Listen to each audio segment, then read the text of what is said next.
Welcome, deep divers. Today we're setting our compass for a tiny dot on the global map that actually holds an incredibly expansive, ancient, and complex history.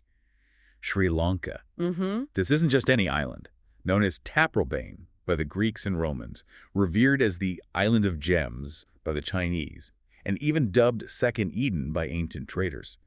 Its storied past has profoundly shaped not only its own vibrant identity, but also its pivotal position, within the larger tapestry of South Asia and, well, the global stage. That's absolutely right. Our mission for this deep dive is to take you on a sweeping journey through the entire history of Sri Lanka, from the earliest whispers of human settlement right up to its very modern challenges and evolving geopolitical significance. And how are we doing that? What's our toolkit? Well, we've brought a really compelling stack of diverse sources to the table. Everything from, groundbreaking archaeological findings and ancient chronicles like the Mahavamsa. Yes, the Mahavamsa. Crucial, all the way through to extensive scholarly histories, colonial archives, and even modern journalistic accounts. It's quite a mix. Our goal here is to distill the most important nuggets of knowledge and insight, truly highlighting what makes Sri Lanka so distinctive. Yeah, things like its crucial maritime position, its unique evolution of Buddhist traditions, its truly multi-ethnic makeup, and its enduring resilience through centuries of upheaval. Exactly. But we also want to show you, our listener, just how deeply intertwined the island's story is with the larger South Asian narrative. We'll uncover key political, cultural, religious, and economic transformations, delve into its complex interactions with colonial powers, and examine its evolving role in regional dynamics. So settle in, prepare for some truly surprising facts, maybe a few genuine aha moments. Hopefully. And just enough humor perhaps to keep you utterly hooked as we chronologically unpack centuries of truly fascinating history. Let's really unpack this story, shall we? Yeah. Ancient foundations. From prehistoric caves to early kingdoms. Okay, so when we embark on Sri Lanka's story, we're not talking about a mere few centuries or even millennia. We're casting our minds back, way, way back into the deep past, tens of thousands of years. Deep time. So what do our sources tell us about the earliest inhabitants of this island? How far back does that human footprint truly go?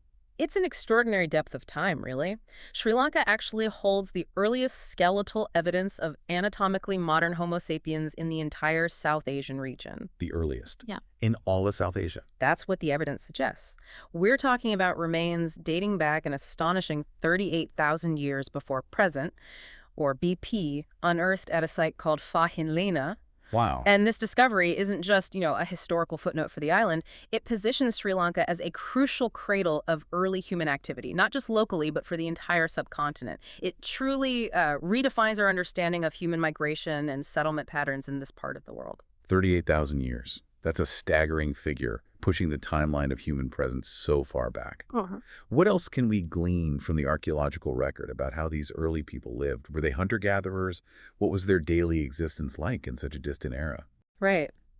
For a clearer window into their daily lives, we look to Mesolithic cultures, like the one extensively unearthed at the Palamala shell midden in southern Sri Lanka. A shell midden.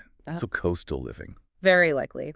Archaeological explorations there brought to light human skeletal remains of at least 7 individuals, predominantly female, interestingly. Oh, interesting. And when analyzed, these remains offered incredible insights into their diet.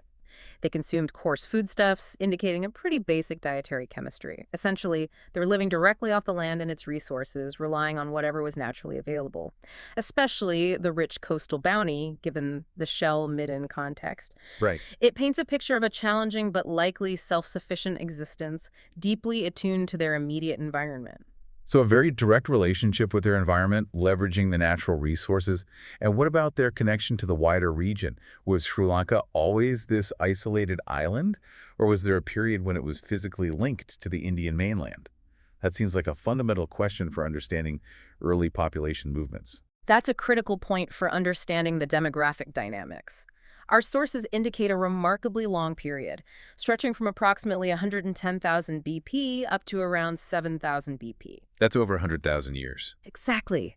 During which a continuous land connection existed between India and Sri Lanka. How? Just lower sea levels? Precisely. Eustatic altimetric changes, basically, significant fluctuations in global sea levels, often driven by the ebb and flow of ice ages. This prolonged land bridge is incredibly important because it helps explain the genetic homogeneity observed in Sri Lanka's prehistoric populations. Ah, so shared gene pool with the mainland. Very likely. It highlights how their demographic patterns and cultural exchanges were intimately intertwined with those of southern India. For much of early human history, it acted more as an extension of the subcontinent rather than an isolated entity. That truly changes the perspective. For much of its early human history, it wasn't an isolated island at all, but rather a bridge.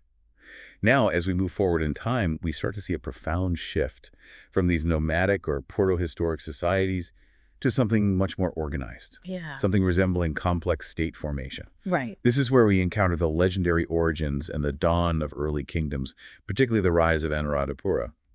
How do our sources frame this remarkable transition from scattered settlements to established centralized power? This period marks a foundational leap. We shift from relatively disparate prehistoric groups to established centralized kingdoms, and Anuradhapura emerges as the foundational capital, signifying the very beginning of complex state formation on the island. So what makes that transition so remarkable? Well, it indicates the development of sophisticated social structures, the establishment of administrative systems, and the evolution of shared cultural and religious practices that enabled the organization of large populations. It's the point where communities coalesce into a cohesive society capable of not just survival, but also monumental construction and the cultivation of advanced cultural traditions. It represents really the birth of a distinct civilization. To him, the golden age of classical civilizations and Buddhist flourishing. When we talk about Anuradhapura, we're really stepping into what many refer to as Sri Lanka's golden age. What kind of city was Anuradhapura during its classical period, particularly, say, in the later centuries of the first millennium? You mentioned it was a political and cultural center, but can you paint a more vivid picture for us? What made it so important? Anuradhapura, by its classical period, was truly a vibrant cosmopolitan hub. It wasn't merely a seat of political power, it was a flourishing melting pot of cultures and religions, a destination for traders, pilgrims, scholars from all across Asia. So really connected. Absolutely.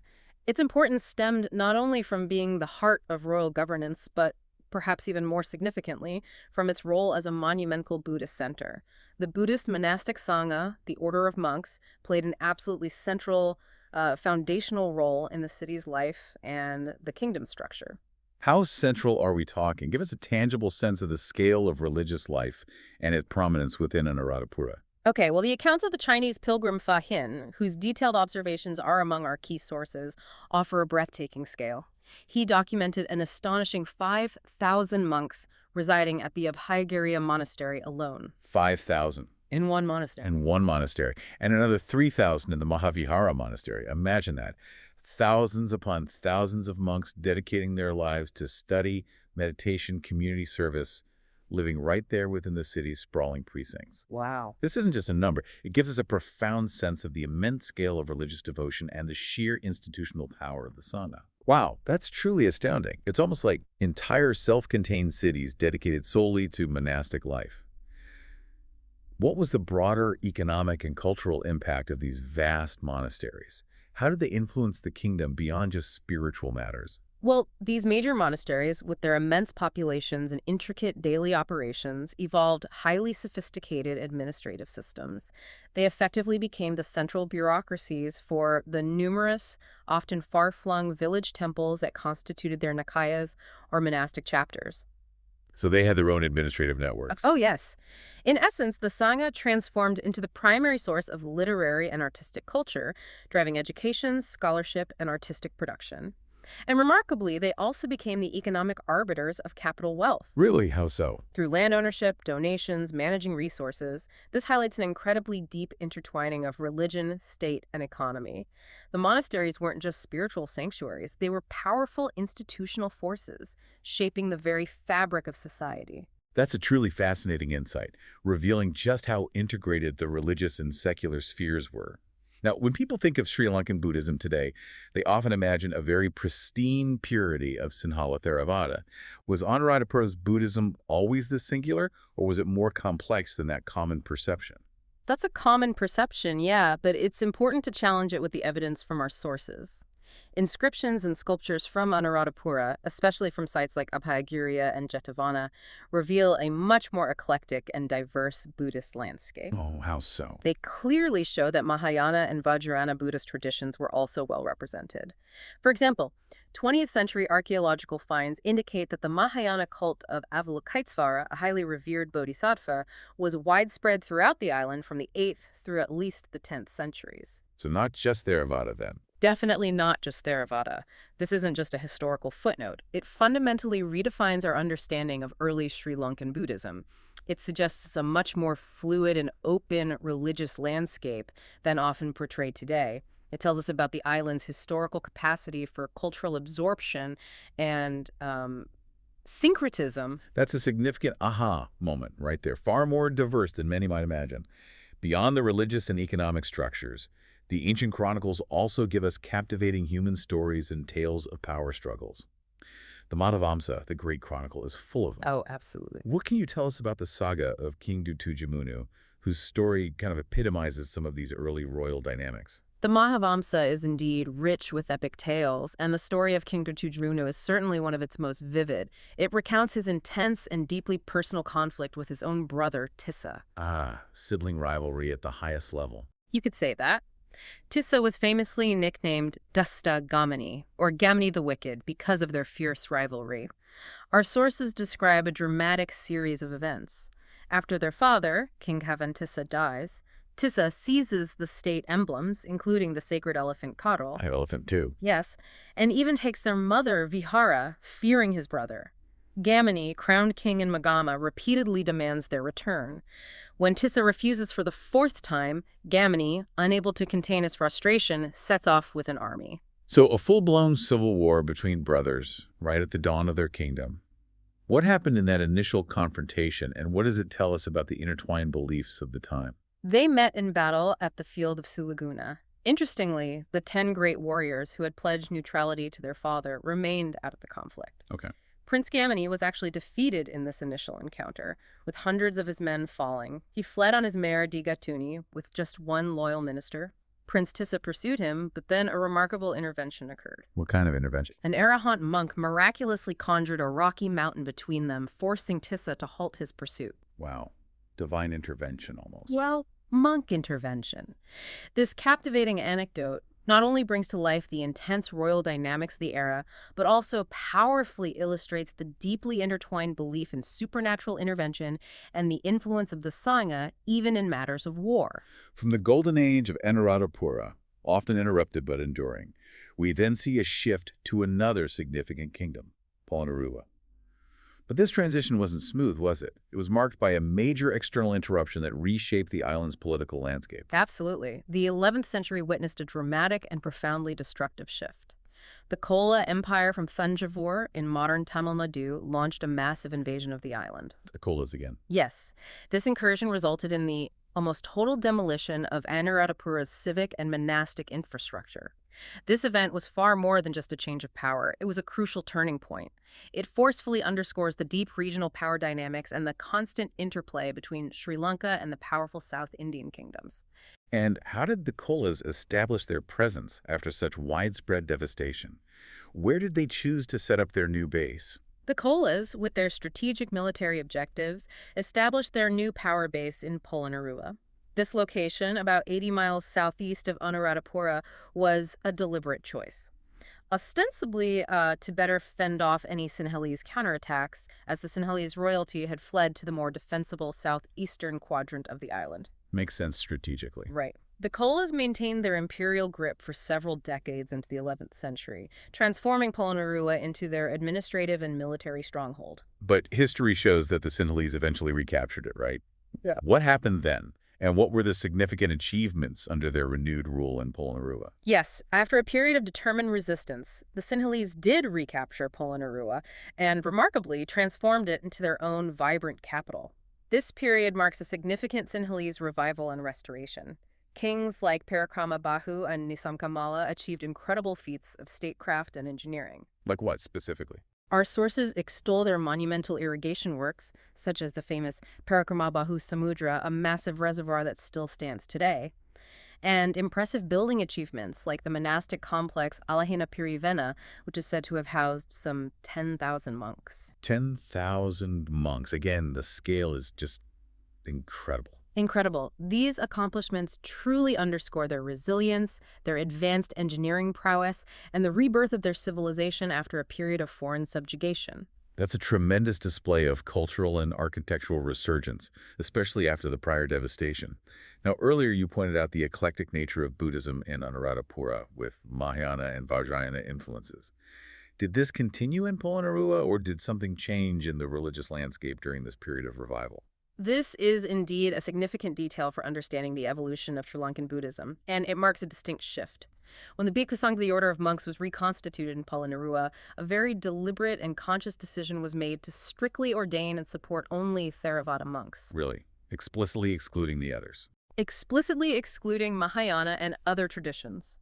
Our sources also note that, quite significantly, no Bhikkhuna Sangha, or Order of Nuns, was reestablished at this time, a composition that, remarkably, is still in place today. That's huge. It is. So while Anuradhapura had a more diverse and inclusive Buddhist landscape, Polonnaruwa marked a distinct refocus on establishing a singular Theravada dominance, aiming for doctrinal purity and institutional unity. That's a major conceptual shift indeed, and one with lasting implications for the structure of Sri Lankan Buddhism.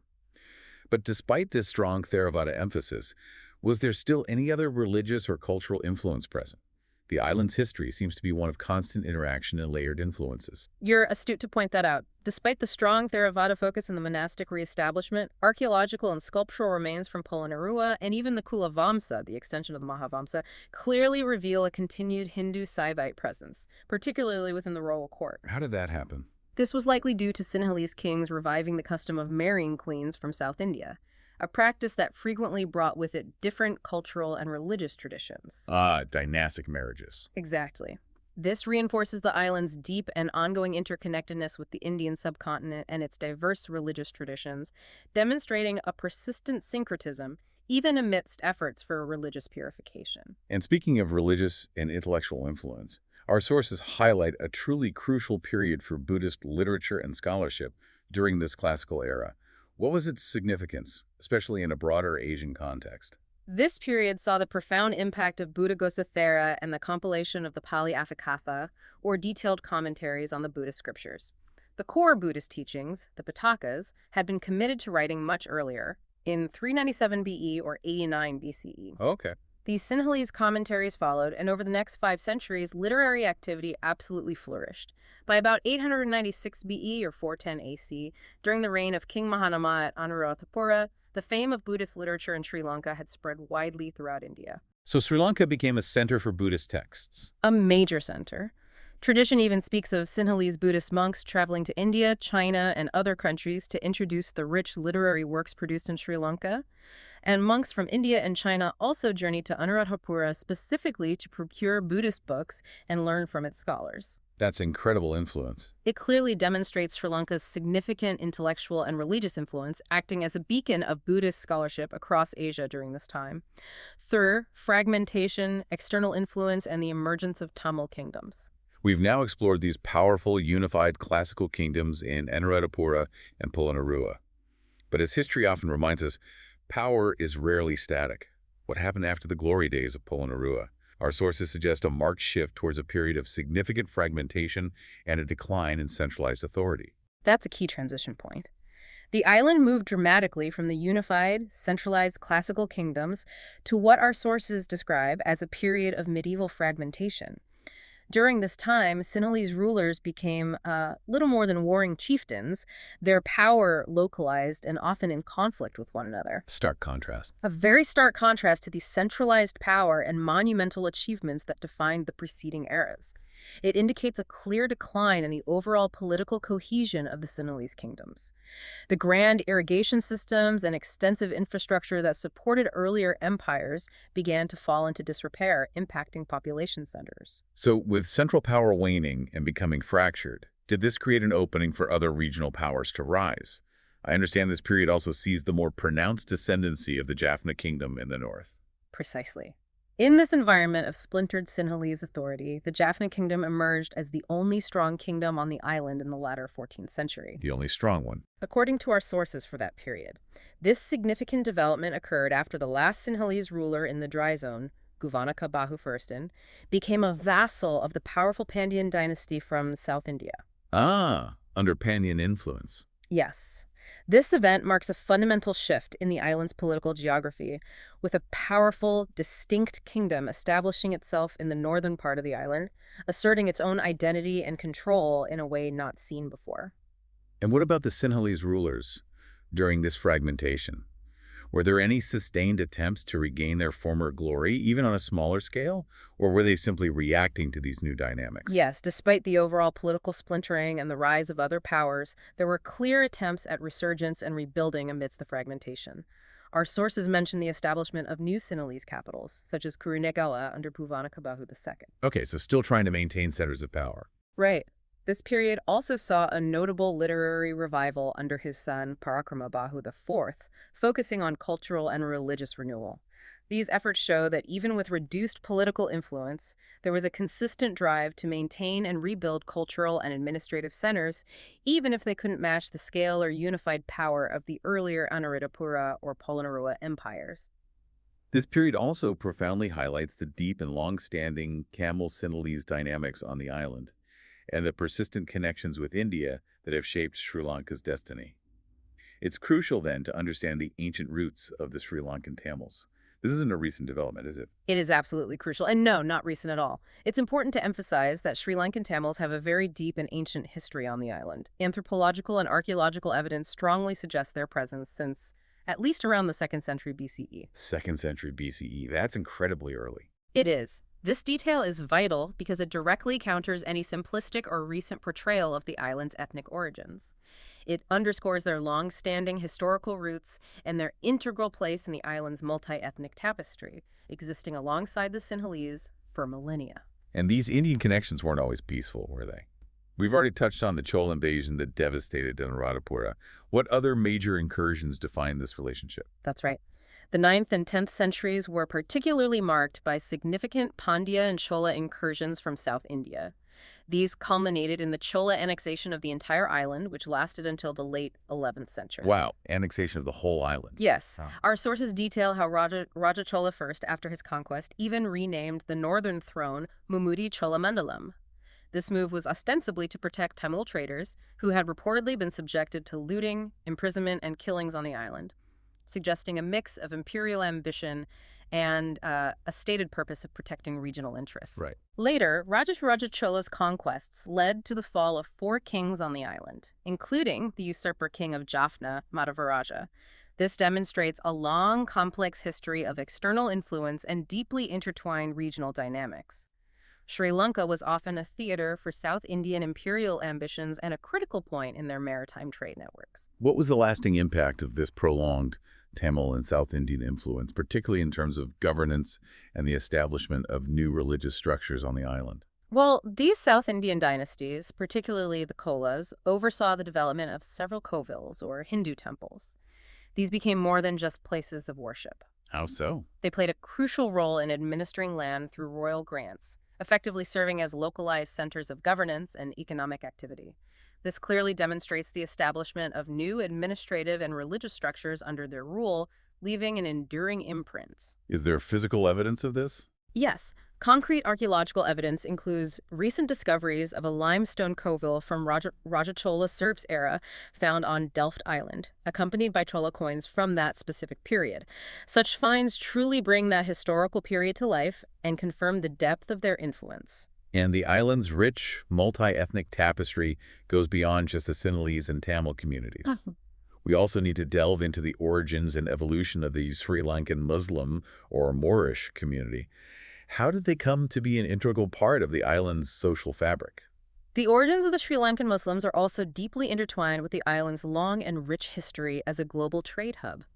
Our sources trace their contact with Sri Lanka back to pre-Christian times, initially primarily for trade. Pre-Christian, that's very early contact, too. Very early. This early commercial relationship, however, blossomed into a cultural and religious relationship by the 14th and 15th centuries. What prompted that blossoming? It seems to coincide with the fall of Baghdad and subsequent political confusion in Iran and North India. This led many Muslim traders and scholars to seek new opportunities and safe havens along established Indian Ocean trade routes. Ah, so geopolitical shifts elsewhere drove migration. It seems so. This demonstrates the island's long-standing connection to broader global networks of trade and cultural exchange, highlighting its truly cosmopolitan nature long before any European colonial powers even arrived. 4. Colonial encounters and economic transformations. Now let's accelerate our journey to a pivotal period that dramatically reshaped Sri Lanka, the arrival of European colonial powers. The Portuguese were the first to make a significant impact from the mid-16th century onwards. What did they actually find when they arrived on this island? Were they truly discovering it? Oh, absolutely not discovering it in the sense of it being unknown. Our sources make it abundantly clear that they found an island already deeply integrated into global trade networks and renowned worldwide. Like Taprobane. Exactly. Taprobane to the Greeks and Romans, who quite literally regarded it as the eastern edge of their known world. The ancient Chinese famously called it the Island of Gems, captivated by its precious stones. Island of Gems. Beautiful. Isn't it? There are even tantalizing reports that King Solomon himself sent emissaries to the City of Gems to procure precious stones, perhaps to entice the Queen of Sheba. Wow. And we have tangible evidence, too. Pearls from Sri Lanka found their way to ancient Rome, and Roman coins from as early as the 5th century AD have been found across the island, Mantai, Anuradhapura, Sigiriya, near Godavaya port. So hard evidence of ancient global links. Absolutely. All of this powerfully underscores Sri Lanka's deep integration into ancient trade routes and global connections long before any European powers set foot there. So it was already a highly valued, resource-rich hub. Given that established value, what were the Portuguese specifically interested in, and how did their presence escalate from mere trade to significant involvement and eventual control? Portuguese texts and visual materials from the mid-16th century became abundant and rich, including detailed economic reports compiled by astute figures like Antonio Pessoa. Economic reports right away. Right away. These reports weren't just general observations. They meticulously highlighted the multiple economic possibilities of the country, confirming its immense resource-rich nature, particularly its spices, like cinnamon and precious stones. So they saw the potential for profit. Immense profit. They were clearly interested in exploiting these resources.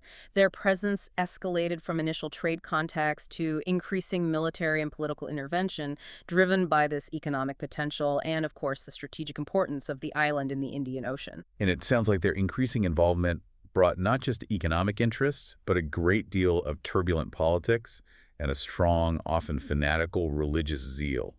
How did these forces play out? It absolutely did. Figures like Dom Afonso de Noronha, a viceroy of India who visited Sri Lanka, provided vivid accounts of a turbulent political situation, including the shocking assassination of King Bhuvanekabahu VII and a palpable obsession among the Portuguese with seizing the royal treasure of Copte. Treasure hunting, essentially. Mixed with politics, yes. But critically, the Portuguese engaged in fanatical attempts to force religious change. They systematically destroyed Buddhist and Hindu temples, often converting the lands and resources to support Roman Catholic religious orders. That must have caused huge disruption. Profound effects.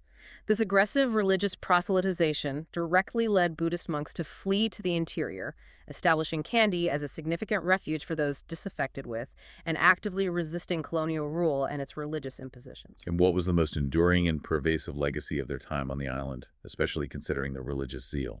The most durable legacy of the Portuguese era was undoubtedly the mass conversion of segments of both Sinhalese and Tamil populations to Roman Catholicism. Mass conversion. Yes.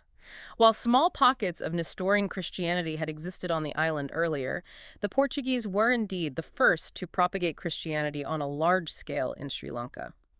This profound religious shift forever altered the religious demography, particularly in the coastal areas they controlled, creating new communities and introducing enduring cultural practices. After the Portuguese, the Dutch entered the scene, largely facilitated by a local alliance. How did the Dutch manage to expel their European rivals? And what were their own strategic aims once they gained a foothold? Right. The expulsion of the Portuguese came about through a strategic, albeit uneasy, pact forged between King Rajasima II of Kandy and the powerful Dutch East India Company, the VOC. An alliance of convenience. Very much so. This alliance vividly highlights the complex political landscape where local rulers strategically sought external allies to rid themselves of an existing colonial power. However, the relationship between Kandy and the Dutch was strained almost from the outset. While the Dutch helped expel the Portuguese from the east coast ports like Batacaloa and Trincomalee, they shrewdly retained control of crucial western ports like Negombo and Galé, their justification, claiming the King of Kandy hadn't reimbursed them for their military assistance. Convenient. Very. And these ports, not incidentally, were perfectly situated for the purpose of exporting cinnamon, their prime objective. Cinnamon seems to be a recurring theme here, a major draw for successive colonial powers. What was the consistent Dutch strategy regarding trade and local control once they had established their presence? The Dutch strategy was remarkably consistent throughout their century-and-a-half presence.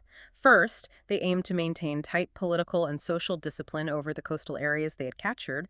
Second, they sought to achieve this through military hegemony and by actively converting Low Country inhabitants to Protestant Christianity, the Dutch Reformed Church. A different flavor of Christianity. Exactly, contrasting with the Portuguese Catholic conversions. And third, they worked relentlessly to keep the Kandian kingdom at bay, preventing its interference in their immensely lucrative trading affairs.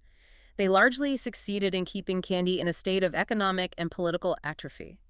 All for the cinnamon. Their overriding objective was indeed a complete monopoly on the island's precious cinnamon trade, which was immensely profitable back in Europe. And how did this cinnamon monopoly actually work in practice? Did Sri Lanka, the source of this valuable spice, actually benefit from this arrangement under Dutch rule? This is where the stark reality of colonial exploitation truly comes into focus. Our sources reveal that all cinnamon accounts were meticulously kept in Holland, far from the island. So no local accounting? None. Consequently, Ceylon itself did not benefit a single stiver from the cinnamon. Not a single stiver. Not one. The Dutch operated under a clever legal fiction. They claimed they would hold the captured lands until Raja Sinha reimbursed them for the vast expenses incurred in expelling the Portuguese. This accumulated into a debt which went on increasing year by year, treated as a permanent asset in the company's accounts. Wow, a manufactured, ever-increasing debt. Precisely. It's a clear, powerful example of how colonial trade was deliberately structured to extract maximum wealth for the colonizer, ensuring the source country gained virtually nothing from its own valuable resources. That's a truly powerful illustration of the exploitative nature of colonial trade. Are there any specific anecdotes from Dutch accounts that shed more light on their interactions with the local population or the Kandian king? Yes, the testimony of Sebald de Weert, an early Dutch emissary, provides a vivid glimpse. He describes the grandeur of Buddhist pagodas and recounts his encounters with the Kandian king, detailing the king's munificence, offering both cinnamon and pepper as gifts. De Weert even notes the king's expressed desire to rule over such people as ours, referring to the Dutch, suggesting a keen, if perhaps naive, interest in European power and governance. Interesting comment from the king. Isn't it? De Weert's description of the island as fertile as any and his observation that it alone yields the cinnamon reinforce how highly the Dutch value the island's potential for immense profit. These accounts provide a fascinating, if biased, lens into their early interactions. Following the Portuguese and Dutch, the British Empire took over. How did they reshape Sri Lanka, particularly its economy, moving into the late 18th century and beyond? The British acquisition of Sri Lanka from the Dutch led to a fundamental and sweeping transformation of the island's economy. Their focus shifted towards large-scale, systematic plantation agriculture. Tea, presumably. Tea became huge, yes. While massive European estates certainly came to dominate early tea cultivation, our sources reveal a more nuanced picture of economic activity. By 1893, for instance, Sinhalese peasants were also opening up small gardens all over the district in Matara and Gali. Small gardens, not just big estates. Exactly. And notably, they were choosing to cultivate tea over coconut due to its significantly higher profitability. So this wasn't solely a top-down imposition. There was also significant local adaptation and economic choice playing out at the grassroots level. So it wasn't just monoculture tea estates then. What other diverse agricultural pursuits were the Sinhalese peasants involved in during the British colonial era, showing their economic ingenuity? Beyond the dominant tea industry, Sinhalese peasants engaged in a surprisingly diverse array of economic activities. For example, in certain districts of the central province, they showed remarkable interest and success in cardamom cultivation, Cardamom. Interesting. dedicating 932 acres to it in Kotmal compared to just 664 for tea in the same area. Coconut cultivation remained popular in regions like Hangor and Kedah, and significantly in the cooler Nuwara Eliya district, the cultivation of English vegetables actually became the chief local industry among villagers, English vegetables? For whom? supplying markets for European residents initially, and later a burgeoning local elite. Furthermore, cinnamon and citronella cultivation saw a notable revival in the southern province, and plumbago mining also attracted substantial interest there. So a much more complex picture. Absolutely. It paints a much more complex and resilient picture of colonial-era agriculture, showcasing extensive local adaptation, entrepreneurial spirit, and diverse economic choices beyond what is commonly assumed. Beyond the economic transformations, what were the major social and religious dynamics under British rule, and how did these internal divisions among the Sinhalese themselves begin to set the stage for future challenges in an independent Sri Lanka? Right. The prominence of the Christian minority, actively favored by the British in public life and education, became a most divisive issue well before independence. Favored by the British. Yes, often seen as more aligned or easier to work with.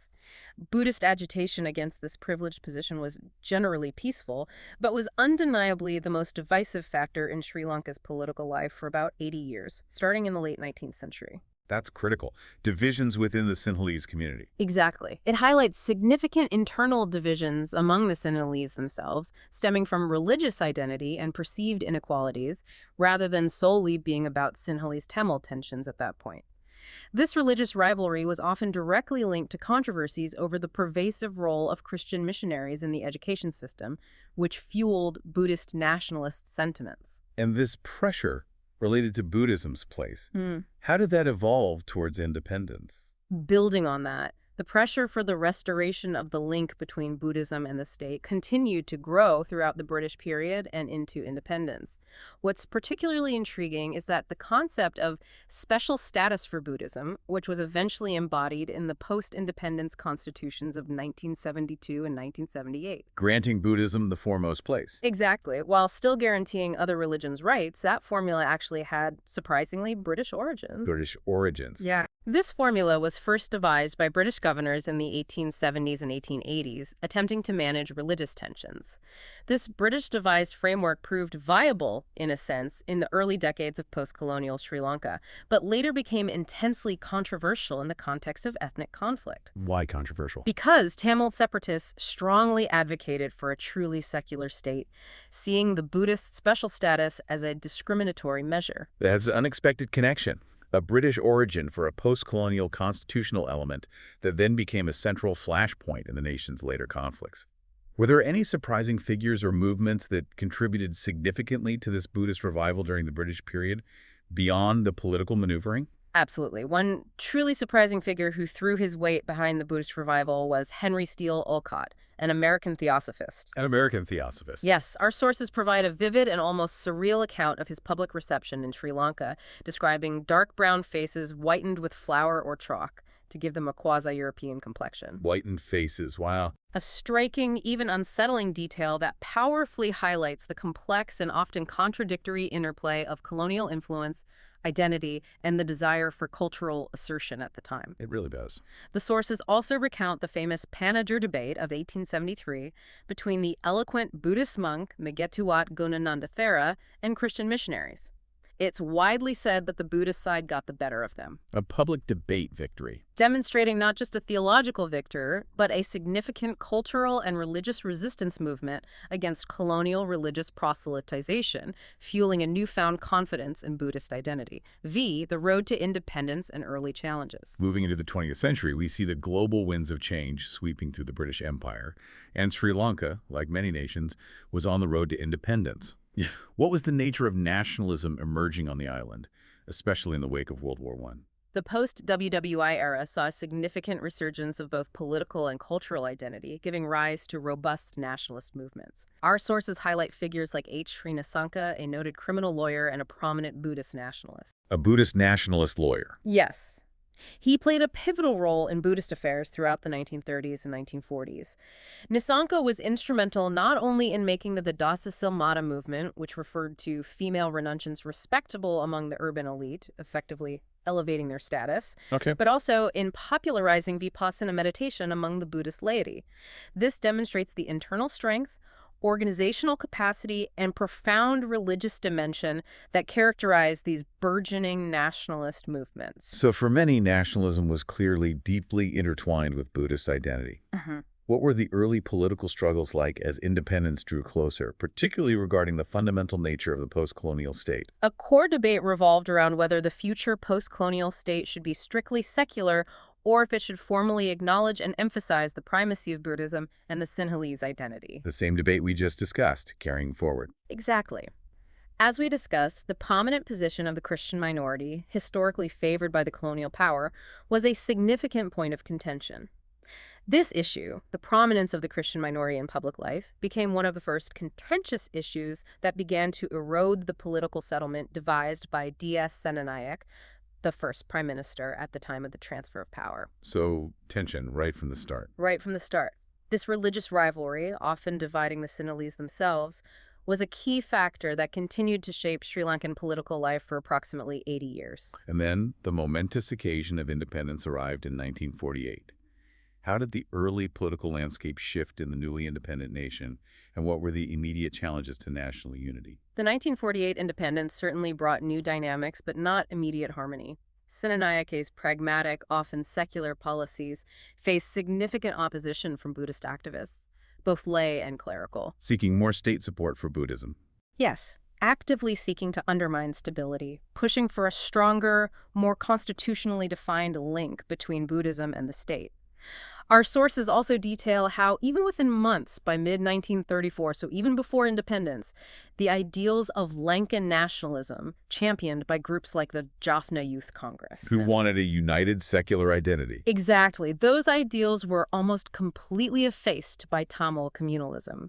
Their earnest attempts to reform Saivism and address the Harijan movement, aiming to improve conditions for lower castes, like Gandhi's movement. Right. Those efforts were met with rigid Vela hostility. Vela hostility, Yeah. meaning from the dominant Tamil caste. Yes, a reference to the dominant, often conservative, land-owning caste within the Tamil community. This illustrates significant and deeply entrenched internal dynamics and divisions within the Tamil community itself, highlighting social hierarchies that transcended broader nationalist calls. Fascinating. Internal divisions on both sides. Further challenging the fragile unity of the nascent nation was the notably low voter turnout in the northern province, less than 50%, in both the 1934 and 1936 elections. Less than half voted. Why? It reveals a degree of disengagement, perhaps, or distinct lack of unified political consciousness compared to other regions. Governor Stanley's observation from that time that it is not easy to persuade the Tamils of Jaffna to adopt new methods, combined with the assessment that the bigoted mentality of the Jaffna man proved stronger than Gandhian idealism. Well, it suggests a deeply ingrained resistance to broader nationalistic ideals and centralized governance from some quarters. These internal complexities and deep-seated communal sentiments within both major ethnic groups laid some of the critical groundwork for the profound conflicts that would emerge later. Wow. 6. The shadow of conflict, ethnic tensions and civil war, 1983-2009. And sadly, those unresolved tensions, exacerbated by shifting political landscapes and unaddressed grievances, would eventually escalate into a devastating civil war. Let's now delve into how these deepening divisions led to the transformation of Tamil nationalism and eventually to armed militancy. The transformation of Tamil social and national awareness into what our sources term a defensive nationalism was a crucial and tragic development. Defensive nationalism, what does that mean? It wasn't an arbitrary shift. It was largely driven by what was perceived as Sinhalese aggrandizement. Things like systematic evictions, plunder, and the humiliation experienced by Tamils, not just in Sinhala majority areas, but even in Tamil-speaking provinces. It was a reaction to profound and repeated injustices and a sense of increasing marginalization within the state. What were the early, perhaps less separatist expressions of this defensive nationalism? Was it immediately aimed at an independent state, or did it begin with different objectives? Not initially, no. The Tamil Federal Party, or FP, was launched in 1949. Their principal issue was that Tamil homelands should be a recognized component of a federated Ceylon. Federated, so autonomy within Sri Lanka. Exactly. Their leadership firmly emphasized the twin aspects of Tamil language and Tamil territory. Their position was clear. If these fundamental cultural and territorial rights could be assured within a federal structure, then no question of separation or secession would arise. So the early aims were about achieving greater autonomy and recognition within a unified Sri Lanka, not an independent state. But the concept of a traditional Tamil homeland became incredibly powerful and a rallying cry, didn't it? How did this idea evolve, and what were its lasting consequences? Yes, the concept of a traditional Tamil homeland, championed by leaders like S.J.V. Chelvanayakam, evolved from an ideological concept into a grim reality, as hundreds of thousands of Tamils, displaced and feeling persecuted, fled to these traditional areas or sought refuge abroad. Displacement turned the idea into a reality. In a tragic way, yes.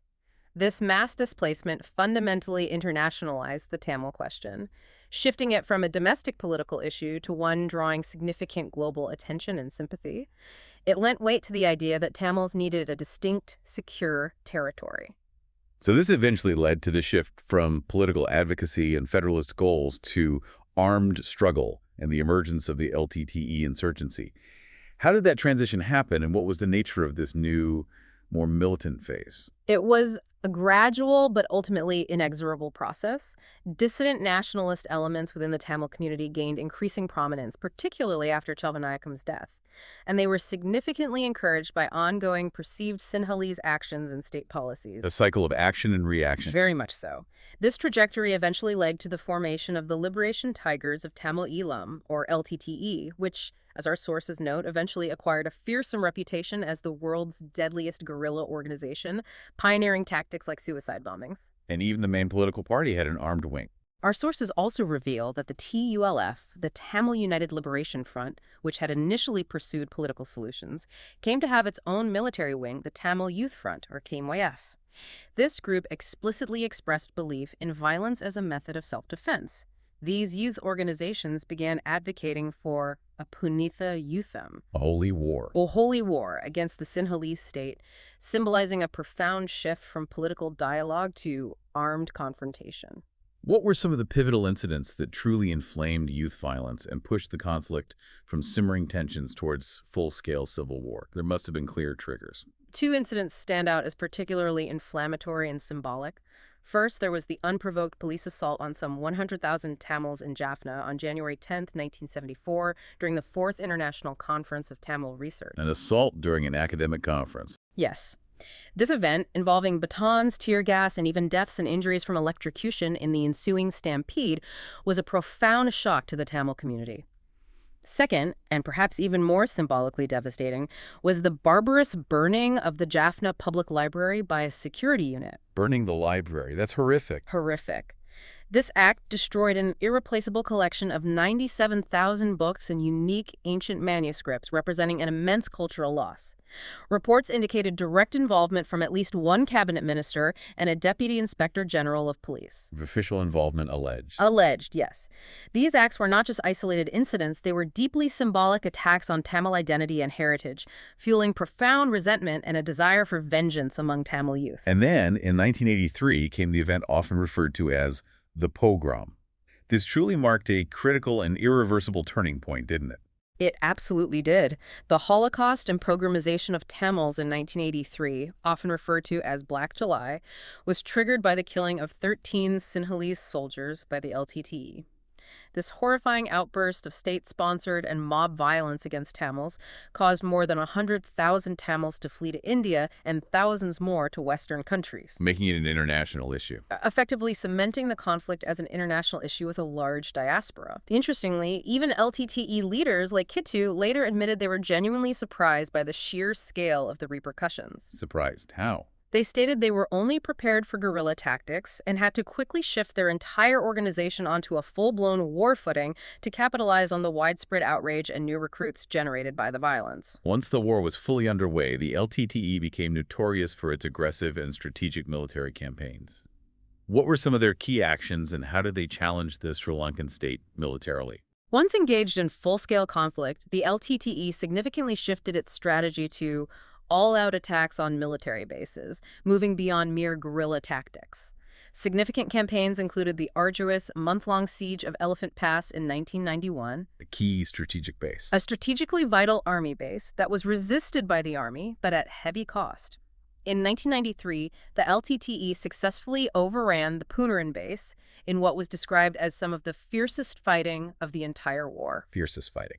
And this particular operation notably involved the participation of East Coast cadres led by a formidable commander named Karuna, highlighting the strategic importance of various factions within the LTTE and their ability to coordinate large-scale assaults. Throughout this protracted conflict, there were numerous attempts at peace, but they seemed incredibly fragile and often undermined by political instability. How did negotiations typically play out? Indeed, the cycle of conflict and peace attempts was a defining feature. After 1994, there was a notable reversal of party positions on negotiations, with the United National Front, UNF leader Wickremesinghe, pledging to engage in talks. A moment of significant hope came in February 2002. The Norway-brokered ceasefire. Exactly. A Norway-brokered Memorandum of Understanding, or MOU, on the permanent cessation of hostilities was signed between Wickremesinghe's government and LTTE leader Prabhakaran. This created a brief period of fragile peace, raising hopes for a lasting resolution. But that peace, as we know, didn't last. What factors contributed to its eventual breakdown and the return to full-scale conflict? Unfortunately, political instability within the government quickly undermined this fragile peace. In November 2003, President Kumaratunga, the leader of the opposing People's Alliance Party, dramatically dismissed 3 key cabinet members of Wickremesinghe's government and suspended parliament. Why? What was her reasoning? She accused the UNF of making too many concessions to the LTTE, despite not directly opposing the ceasefire itself. This kind of intense political infighting, driven by deep-seated distrust and rivalries, significantly contributed to the breakdown of peace efforts and the eventual resumption of hostilities. And the international community, how do they react? The international community also became increasingly involved and firm in its stance. In May 2006, the European Union officially proscribed the LTTE as a terrorist organization, leading to the freezing of their assets. A major blow. And crucially, the EU's statement also declared that the LTTE did not represent all the Tamils, a significant diplomatic blow that sought to delegitimize the LTTE's claim as the sole voice of the Tamil people. This international pressure added another layer of complexity to the conflict dynamics. The war eventually came to a dramatic and devastating end in 2009. What was the nature of the final push by the Sri Lankan military, and what was the immense human cost of those final stages? The final push saw a relentless military campaign by the Sri Lankan armed forces, leading to a dramatic reduction of LTTE-controlled territory, which shrank to just 10 square kilometers by April 2009. Just 10 square kilometers. Tiny. The human cost of these final months was truly devastating. UN estimates indicated that around 6,500 civilians may have been killed and another 14,000 wounded between January 2009 and April 2009 alone, concentrated in a shrinking no-fire zone. 6,500 civilians in just a few months. A UN spokesman described the situation on the ground as a bloodbath, noting specifically that over 100 children died during this period. The UN Secretary-General expressed deep concern over the continued use of heavy weapons by both sides and the LTT's reckless disrespect for the safety of civilians who remain trapped and vulnerable in the conflict zone. Those numbers are truly heartbreaking, representing an unimaginable scale of suffering in the war's final chapter. But what was the total toll of the entire protracted conflict across as many decades? The full scope of the war's cost is staggering and a testament to the immense human tragedy it inflicted. Our sources state that more than 100,000 civilians were killed throughout the entire conflict. 100,000 civilians. From its earliest embers to its bitter end. In addition, over 50,000 fighters from both sides died. More than 27,000 LTTE cadres, over 28,708 Sri Lankan army personnel, more than 1,000 police, and 1,500 Indian soldiers who were part of the Indian peacekeeping force. Just Devastating numbers all around. It was a protracted and devastating tragedy that left deep scars across the entire nation, impacting every community. Beyond the immediate casualties, what were some of the long-term impacts of the war, particularly regarding the massive scale of displacement and the challenges faced during resettlement efforts? The war caused massive internal displacement, affecting hundreds of thousands of Tamils, but also Sinhalese who were displaced by events like the 2004 tsunami, which further compounded humanitarian issues. Right, the tsunami added another layer of crisis. Exactly. By 2006, approximately 250,000 displaced people still lived in often inadequate transitional shelters. Critically, efforts at resettlement often face significant challenges. Donor-driven permanent housing schemes, while well-intentioned, were often described as top-down and highly standardized, Standardized, but maybe not suitable. frequently failing to adopt participatory approaches in practice. They often did not adequately account for the heterogeneous religious, cultural, ethnic, and gendered needs of the displaced communities, leading to further issues in post-conflict recovery and a sense of alienation for those meant to be helped. That's a crucial failure in post-conflict recovery. It highlights the difficulties. Yeah. And another nuanced but significant social impact of post-colonial globalization in Sri Lanka, which our sources illuminate, is the Juki girl stigma. The Juki girl stigma, what's that? This refers to young women working in the burgeoning garment industry, particularly those operating Juki sewing machines in factories. These women are often treated very badly by our society and called all kinds of derogatory names, facing immense social stigma. Why the stigma? Just for working in a factory. It seems tied to ideas about morality, independence, mixing with men. This stigma directly affects their marriage prospects and reveals how gender has become a critical arena for expressing anxieties about whether the country can be both modern and moral in a rapidly globalizing world, caught between economic necessity and traditional values. Wow, that's a profound cultural negotiation playing out. It really is in the lives of these women. 7. Modern Sri Lanka. Crises and geopolitical realignment. So we've navigated centuries of profound change, external pressures, and devastating internal conflict. Modern Sri Lanka, even after the Civil War, continues to grapple with its own intense set of challenges. Most notably, the severe economic crisis of recent years has shaken the nation to its core. What were the key factors that converged to bring about this economic collapse? Modern Sri Lanka has indeed been grappling with a severe financial crisis, roughly spanning from 2019 to 2024. It tragically culminated in the country's default on its foreign debt in May 2022. Defaulting on its debt, a major crisis. Huge. By June 2022, the Prime Minister himself openly stated that the economy had collapsed. This was a multifaceted crisis, not a single cause. What were the main facets? Well, the 2019 Easter bombing severely damaged the crucial tourism sector, a major foreign exchange earner. Then, a highly controversial and abrupt halt of chemical fertilizer subsidies in 2021. The fertilizer ban, yes. That made headlines. It was projected to cause a devastating 50% reduction in the yield for the tea industry, risking the collapse of the banking sector in tea-growing areas and impacting the livelihoods of 3 million people. 3 million people potentially affected. Yes. Then add the global impact of the war in Ukraine, further exacerbating rising fuel and food prices. All this was compounded by critically low foreign reserves, which plummeted to just $1.9 billion in March 2022, leaving the country unable to pay for essential imports. A perfect storm of factors. Pretty much a convergence of devastating factors. And our sources also strongly point to political governance and alleged corruption as underlying some of these severe economic problems, suggesting it wasn't just external shocks. Yes, absolutely.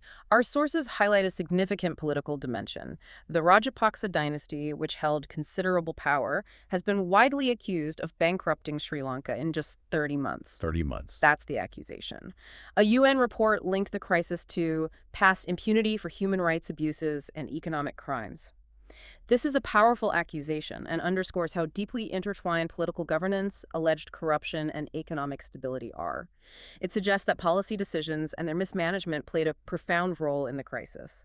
It's not just about global events, it's also about internal accountability. Beyond the domestic economic turmoil, Sri Lanka finds itself squarely at the heart of Indian Ocean geopolitics. What's its crucial role, especially in the growing rivalry between regional powers like India and global players like China? Sri Lanka's strategic maritime position, controlling vital shipping lanes connecting east and west, makes it an absolutely critical player in Indian Ocean politics. You can't overstate that. Geographically vital. Totally. There has been significant international debate and concern around projects like the Hambantota port deal, which involves substantial Chinese loans, and the pervasive debt trap diplomacy narrative often associated with Chinese investments. The idea that China lends money to gain leverage. Exactly. That narrative suggests that China deliberately lends money to developing countries to gain political or military leverage when they cannot repay. However, our sources also acknowledge alternative viewpoints that challenge the simplification. What are the counterarguments? That these are commercial loans sought by host countries, and that Sri Lanka's default, for instance, was due to its own internal mismanagement and global economic shocks rather than predatory lending by China. It's a complex, contested issue. No easy answers. And how does India, as the immediate regional giant, view these growing Chinese investments and influence in its neighborhood, particularly in Sri Lanka? India has strong and long-standing concerns regarding what it perceives as China's increasing strategic presence in its immediate neighborhood. It often views Chinese projects with suspicion, particularly those that could have military applications. Understandable from India's perspective. Yes. One of our sources even makes a striking comparison, referring to India's IPKF, or Indian Peacekeeping Force, intervention in Sri Lanka in the late 1980s as its Vietnam moment. Its Vietnam moment, that's a strong comparison. It powerfully underscores the deep regional security implications and India's historical sensitivity to any external powers gaining significant influence in its immediate vicinity, especially in a country as strategically vital as Sri Lanka. It reflects a long-standing geopolitical anxiety. Eighth, enduring identity, culture, religion, and place in the world. Despite all these external pressures, internal conflicts, and profound economic crises, Sri Lanka's core identity, its culture and its spiritual heart, Theravada Buddhism, has shown incredible resilience throughout its history. How has this Buddhist identity continued to shape the cultural and social fabric of the majority Sinhalese population in the modern era? Theravada Buddhism continues to profoundly shape the cultural and social fabric of the majority Sinhalese population. It's an enduring influence that has withstood centuries of change, foreign rule, and conflict. What's truly fascinating here, and something our sources highlight, is what they refer to as an ideological paradox within Sinhalese Buddhism. An ideological paradox. What's the contradiction? It's the logical contradiction between the profound belief in powerful karma, the idea of individual responsibility for one's fortune based on past actions, and the equally strong belief in a pantheon of deities who can seemingly alter human fortune through intervention. Right. How can both be true? Well, Sinhalese religion, in its daily practice, actively attempts to reconcile this. It offers an incredibly interesting insight into everyday religious life. It means people might appeal to deities for immediate relief or blessings in the here and now. Like praying for help today? Exactly. While still holding a deep conviction in long-term karmic justice and personal responsibility, it highlights the flexibility and a practical adaptation of belief systems. It's not necessarily seen as a contradiction in practice. That's a truly profound observation about how belief systems adapt to lived realities and seemingly contradictory ideas. And Sri Lanka's vibrant tapestry isn't just Sinhalese and Tamil. The Muslim community also has a distinct and continuously evolving identity on the island. How have they shaped and maintained their unique place? Indeed. The Moorish leadership, particularly in the colonial era, actively embraced the Ceylon Moor label, asserting their identity as an entirely different race of Arab origin. Emphasizing Arab origins. Deliberately.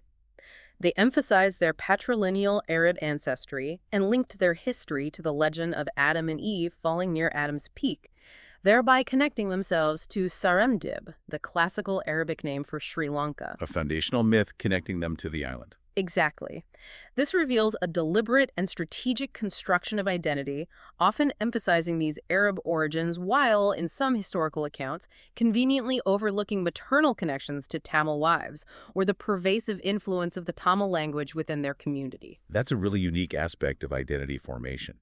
And how does their widespread use of Tamil, despite this assertion of Arab origin, fit into their distinct identity? Is it a source of internal debate? It is an ongoing debate within the Muslim community. Our sources note their widespread use of Tamil, sometimes uniquely written in Arabic script. Tamil written in Arabic script. Fascinating. It's a fascinating cultural adaptation. Muslim spokesmen have explained this by asserting that Muslims have no commitment to any particular language, arguing that their faith transcends linguistic boundaries. They even cite the willingness of some Moors to enroll children in Sinhalese language schools, thus becoming a linguistically divided community in practice. So language isn't seen as the core of their identity. That's the argument some make. However, the debate about whether Tamil and Muslim identities are truly linguistically divorced is not entirely resolved, especially with some northern and eastern Muslims still identifying as Tamil-speaking peoples, even if they differentiate themselves ethnically. Complex layers of identity. Very much so. Sadly, despite these internal complexities and efforts at adaptation, minority communities, including Muslims, have faced significant challenges with persistent reports of anti-Muslim violence, particularly in recent years. Sri Lanka's cultural expression also profoundly reflects this long history of syncretism, adaptation, and the layering of diverse influences. How does this manifest, even in modern art? Absolutely. The island has a rich and continuous legacy of syncretism, which we've seen woven throughout its entire history, from the clear evidence of Mahayana and Vajrayana presence in ancient Anuradhapura to the continued Hindu Saivite practices observed even in Polonnaruwa. Constant mixing and blending. Consistently demonstrating the island's historical openness and capacity to absorb and fuse diverse traditions. In modern art, this fusion of influences is strikingly evident in the emergence of groups like the Group of 43. The Group of 43. Yes, they deliberately explored fusions of European and local sensibilities, bridging modern and traditional artistic approaches. Influential artists like George Keat reflected these profound cultural transformations in their work, clearly showing how political history, religious shifts, and external influences are deeply interwoven into artistic expression and the very fabric of national identity. So, as we bring our chronological journey to a close, it's vital to pause and consider the threads of identity that have woven through this entire history, the very essence of what makes Sri Lanka Sri Lanka. What does this all mean for Sri Lanka's unique place in South Asia?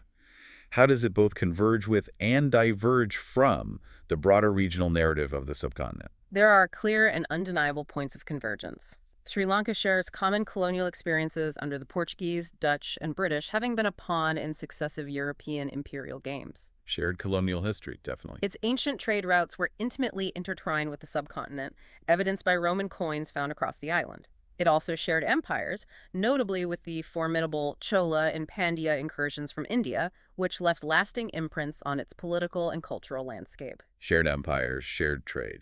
And there's also been significant cultural exchange throughout millennia. Seen in the movement of Buddhist literature and monks to and from India and China, the influence of South Indian queens on royal courts, and even deep genetic links to southern India from prehistoric times, lots of connections.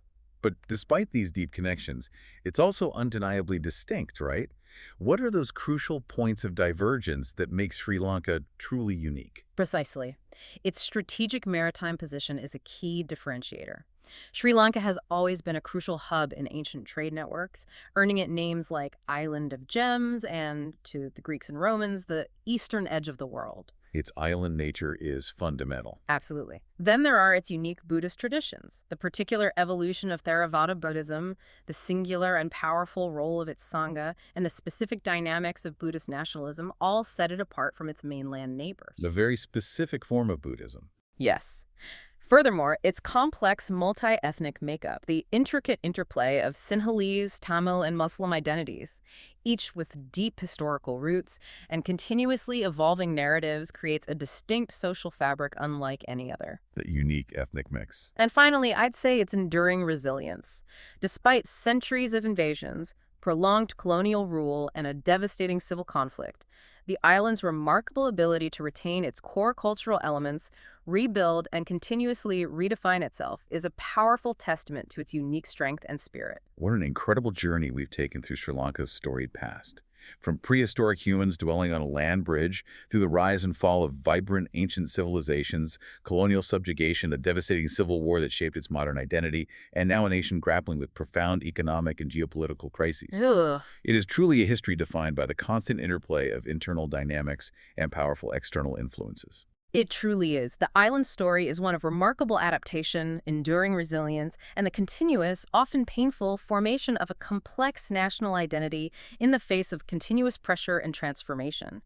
It reminds us how deeply interconnected history, geography, and the human spirit truly are. So as you reflect on Sri Lanka's long and often tumultuous history, A history characterized by its incredible ability to adapt to relentless external pressures from ancient trade networks and invading empires to colonial powers and the complex currents of modern geopolitical rivalries. What lessons can its past resilience offer for navigating the complex challenges of its future? Particularly, how can it maintain its truly unique identity and cultural essence amidst overwhelming global forces and the ever-present regional dynamics? What stands out to you, our listener, as the most surprising or enduring aspect of Sri Lanka's truly remarkable story? It certainly gives us all a lot to think about.